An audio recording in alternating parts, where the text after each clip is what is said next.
In this video, I'm going to show you how to add glow in Canva. First, select the elements that you want to add the glow to.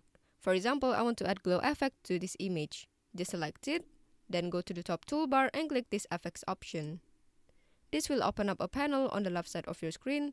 Then you just have to click this glow option. After that, set the intensity by using the slider or type in some numbers into this column. Then you can also change the color of the glow by clicking this color icon. From here, you can choose the color from all of these options.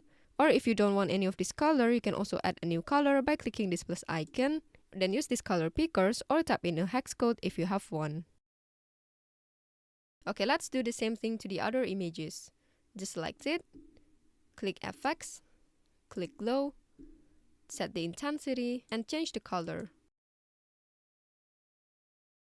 So that's how to add glow in Canva. I hope you found this tutorial helpful. Please let me know if you have any questions in the comment section below, and I will try my best to help you out.